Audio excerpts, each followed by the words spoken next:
chamar a atenção da bandagem, né? Que é o O tape. taping. Uhum. É interessante porque quando você vê o tape, por exemplo, você não dá nada, né? Você fala, eu acho que isso aqui não vai adiantar em nada. E, e é só você usando que você entende, né?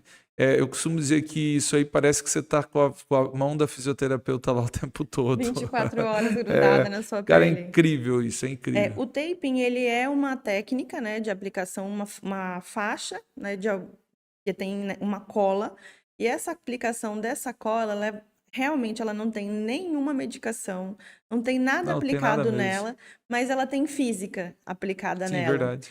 Porque a cola que tem na fita, que a gente aplica na pele do paciente, ela tem um vetor de força em dois sentidos. Então, por exemplo, para a drenagem linfática, nós aplicamos próximo à região linfonodal, aonde eu quero deslocar esse líquido, né? Por exemplo, se eu tenho um linfedema de braço, eu faço aplicação clavicular, onde eu tenho toda a cadeia clavicular íntegra para captar esse edema. E esse taping, sentido polvo, que as meninas a gente chama de Sim, polvo, né? parece mesmo. Aparecem os tentáculos, Parece. para a região do edema. Então, ele faz essa tração para a região linfonodal. Então, esse vetor de força de onda da própria fita faz com que a paciente tenha um fator de fisioterapia, né? Fazendo drenagem 24 horas durante 4 dias. A efetividade dele é de 3 a 4 dias. Depois disso, não adianta ficar colado ali, porque ele já perde a sua efetividade, mas traz um benefício de alívio da dor, melhora da mobilidade, e as pacientes, no tratamento dentro do protocolo, né? Então, por exemplo, se ela faz 2 ou 3 vezes na semana, a gente faz a aplicação do taping e ela fica 3, 4 dias com essa fita.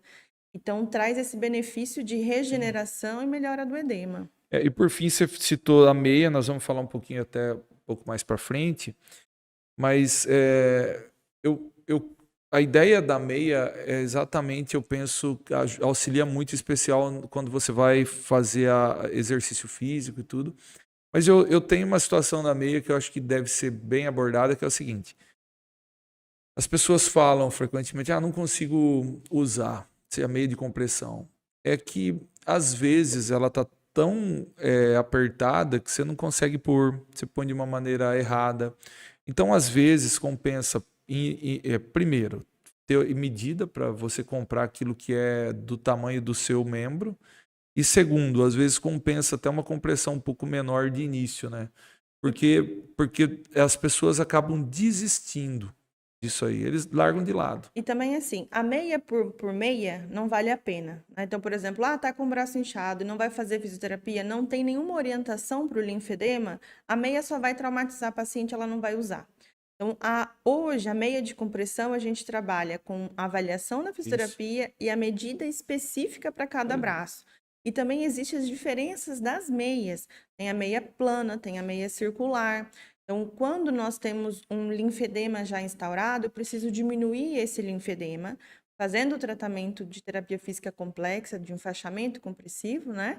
Para poder fazer com que a meia fique adequada, né? E tem os graus de compressão, que é Também o tem o mais grau de importante, compressão. exatamente. O grau de compressão é assim, quando eu tenho o grau de compressão certo e a meia é certa, às vezes a meia plana, que habitualmente a gente não tem a meia plana tão disponível no mercado, mas nós temos a meia circular, aquela que geralmente, quando está muito demasiado braço, tem o garrote e essa paciente não se adapta. Então, usar a meia ideal com comprimento, nada daqueles de fazer garrote aqui no meio do braço, Sim. às vezes a gente encontra a paciente quase aqui no cotovelo. Isso é muito prejudicial para o sistema linfático, faz com que ele já fique mais prejudicado e faça mais lesão, aumentando o grau do linfedema. Pessoal, então fica a dica nisso que a gente acabou de dizer, de fazer a escolha de uma meia de compressão correta, com as medidas corretas para o seu membro e para o seu corpo, e também com os graus de compressão corretos. E, obviamente, uma outra dica é isso que ela acabou de dizer, que você deve fazer, sim, em associação à avaliação com o fisioterapeuta e exercícios. Porque por si só a meia não vai resolver se você não fizer a movimentação daquele membro, não é? Justamente.